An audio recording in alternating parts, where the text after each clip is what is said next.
നമസ്കാരം. ഡോക്ടറാകണമെന്ന് ആഗ്രഹിച്ച് അത് സാധ്യമാകുന്നിടം വരെയുള്ള ഒരു വിദ്യാർത്ഥിയുടെ ജീവിതം ഏറെ കഷ്ടപ്പാടുകൾ നിറഞ്ഞതാണ്.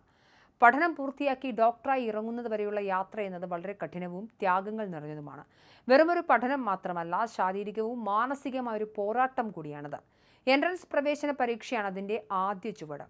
+1, +2 കാലഘട്ടത്തിൽ മറ്റ് സന്തോഷങ്ങളെല്ലാം മാറ്റിവെച്ച് ദിവസവും മണിക്കൂറുകളോളം അതിനായി പഠിച്ചുകൊണ്ടാണ് വിദ്യാർത്ഥികൾ അതിനായി ഒരുങ്ങുന്നത്. ദിവസവും 10 മുതൽ 14 മണിക്കൂർ വരെ പഠിക്കുന്ന വിദ്യാർത്ഥികളും നമുക്ക് ചുറ്റുമുണ്ട്.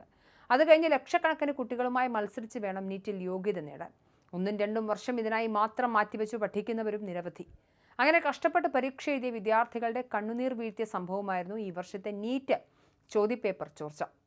കർശന പരിശോധനയോടെ നടത്തുന്ന പരീക്ഷയിലാണ് ഒരു വലിയ വീഴ്ച സംഭവിച്ചത്. പിന്നീട് നടന്ന അന്വേഷണത്തിലും കണ്ടെത്തിയ വിവരങ്ങളും രാജ്യത്തെ മെഡിക്കൽ വിദ്യാഭ്യാസ മേഖലയുടെ വിശ്വാസ്യത തന്നെ ചോദ്യം ചെയ്യുന്നതായിരുന്നു. അന്ന് തുടങ്ങിയ പ്രതിഷേധമാണ് ഇപ്പോൾ ഡൽഹിയിൽ ആളിക്കത്തുന്നത്. വിദ്യാഭ്യാസ മന്ത്രി ധർമ്മേന്ദ്ര പ്രധാന്റെ രാജി ആവശ്യപ്പെട്ട ആയിരക്കണക്കിന് പ്രതിഷേധക്കാർ തിങ്കളാഴ്ച പാർലമെന്റിലേക്ക് നടത്തിയ സൻസദ് ചലോ മാർച്ചാണ് പ്രതിഷേധത്തിന് വഴിമാറിയത്. സംഘർഷം പടർന്നതോടെ പോലീസ് പലതവണ കണ്ണുനീർ വാതകം പ്രയോഗിച്ചു. പോലീസ് അമിതബലം പ്രയോഗിച്ചതായി ആരോപണമുയരുകയും പ്രതിഷേധക്കാർ അക്രമം നടത്തിയതായി പോലീസ് പ്രത്യാരോപണം ഉന്നയിക്കുകയും ചെയ്തു. CJPയുടെ നേതൃത്വത്തിൽ ഡൽഹിയിൽ സമരം ആരംഭിച്ചപ്പോൾ മുതൽ കേന്ദ്ര സർക്കാർ അതിന് അവഗണിച്ചു കളയുന്ന രീതിയാണ് സ്വീകരിച്ചത്. സമരം വ്യാപകമായപ്പോഴും സോനം വാങ്ചുക്കും മറ്റു നേതാക്കളും പിന്തുണ പ്രഖ്യാപിച്ചപ്പോഴും കേന്ദ്രം ഇതേ നിലപാട് തുടർന്നു. ഇങ്ങനെ അവഗണിച്ചു വിട്ടപ്പോൾ സമരം തണുത്തു തുടങ്ങിയെന്ന പ്രതീതി വന്നു. എന്നാൽ പെട്ടെന്ന് തന്നെ സമരക്കാർ കളം കൈയടക്കുകയായിരുന്നു. അപ്പോഴേക്കും സർക്കാരിനെയും BJPയും സംബന്ധിച്ച് കാര്യങ്ങൾ കൈവിട്ടുപോയിരുന്നു. കഴിഞ്ഞ 15 വർഷത്തിനിടയിൽ ഡൽഹി നിർണായകമായ പലതരത്തിലുള്ള പ്രക്ഷോഭങ്ങൾക്കും സാക്ഷ്യം വഹിച്ചു.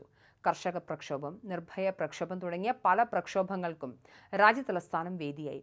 അക്കൂട്ടത്തിലേക്കാണ് CJPയുടെ പ്രക്ഷോഭവും ഉൾപ്പെടുന്നത്. സാധാരണ വാർത്താ സമ്മേളനങ്ങളെയും പോസ്റ്റുകളെയും ആശ്രയിക്കുന്നതിന് പകരം ഇൻസ്റ്റഗ്രാം, യൂട്യൂബ്, X തുടങ്ങിയ പ്ലാറ്റ്ഫോമുകളിലൂടെയായിരുന്നു CJPയുടെ പ്രവർത്തനങ്ങൾ. വിദ്യാഭ്യാസം, തൊഴിലില്ലായ്മ, മത്സര പരീക്ഷകളിലെ ക്രമക്കേടുകൾ, യുവജനങ്ങളുടെ ഭാവി തുടങ്ങിയവയിലെ അനിശ്ചിതത്വമാണ് സമരം ഉയർത്തിക്കാട്ടിയത്. വലിയ വേദികളും നീണ്ട പ്രസംഗങ്ങളും ഒക്കെ ഒഴിവാക്കി ലളിതമായ സന്ദേശങ്ങളും ദൃശ്യാവിഷ്കാരങ്ങളുമാണ് CJPയുടെ സമരരീതി. രഹസ്യാന്വേഷണ വിഭാഗത്തിന്റെ കണക്കുകൂട്ടലുകളെ പൂർണ്ണമായും തെറ്റിച്ചാണ് പതിനായിരങ്ങൾ സമരവേദിയിലേക്ക് ഒഴുകിയെത്തിയത്. 7000 മുതൽ 8000 വരെ ആളുകൾ എത്തിയേക്കുമെന്നായിരുന്നു പോലീസിന്റെ ആദ്യ നിഗമനം. എന്നാൽ വിദ്യാർത്ഥികളും രക്ഷിതാക്കളും യുവാക്കളും അടക്കം 1 ലക്ഷത്തോളം പേരാണ് തിങ്കളാഴ്ച ഡൽഹിയിൽ തടിച്ചുകൂടിയത്. അയൽ സംസ്ഥാനങ്ങളിൽ നിന്നും വാട്സപ്പ് കൂട്ടായ്മകൾ വഴി ഏകോപിപ്പിച്ചാണ് ഭൂരിഭാഗം പേരും എത്തിയത്. മാർച്ചിൽ പങ്കെടുത്തവരിൽ ഏറെയും 12-നും 17-നും ഇടയിൽ പ്രായമുള്ള കൗമാരക്കാരായിരുന്നു എന്നത് ഡൽഹിയെ ഞെട്ടിച്ചു. സാമൂഹിക മാധ്യമങ്ങളിലെ ആഹ്വാനം ഏറ്റെടുത്ത ആയിരങ്ങൾ ജന്തർ മന്ദറിലേക്കും പാർലമെന്റിലേക്കും ഇരച്ചെത്തിയപ്പോൾ പോലീസും സുരക്ഷാ സേനകളും ആദ്യം പകച്ചു. എന്തെങ്കിലും കടുത്ത നടപടിയെടുത്ത് പിരിച്ചുവിടാവുന്നതിനും അപ്പുറമായിരുന്നു ആ യുവജന സഞ്ചയം. ബാരിക്കേഡുകൾ തകർത്ത് മുന്നേറിയ പ്രതിഷേധക്കാരെ പിരിച്ചുവിടാൻ പോലീസ് കണ്ണീർ വാതകവും കടുത്ത ലാത്തിച്ചാർജും നടത്തി. പിന്നാലെ ഇന്നലെ നടന്ന പ്രതിഷേധവും അതിന്റെ ബാക്കിയായി. പ്രതിഷേധിച്ച് പ്രതിപക്ഷ നേതാവ് രാഹുൽ ഗാന്ധിയുടെ നേതൃത്വത്തിൽ ഇന്നലെ മിന്നൽ നീക്കം രാജ്യതലസ്ഥാനത്ത് സൃഷ്ടിച്ചത് അഭൂതപൂർവമായ രാഷ്ട്രീയ നാടകീയത.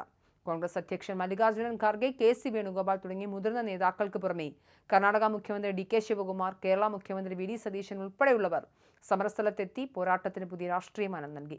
2 സംസ്ഥാനങ്ങളുടെ ഭരണ നേതൃത്വത്തിലുള്ളവർ കൂടി ഡൽഹിയിലെത്തി സമരത്തിൽ പങ്കാളികളായത് കേന്ദ്ര സർക്കാരിനെ കടുത്ത രാഷ്ട്രീയ സമ്മർദ്ദത്തിലാക്കുകയും ചെയ്തു. എന്തായാലും വിദ്യാഭ്യാസ മന്ത്രി ധർമ്മേന്ദ്ര പ്രധാന്റെ രാജിയിൽ കുറഞ്ഞതൊന്നും ഇവർ ആവശ്യപ്പെടുന്നില്ല.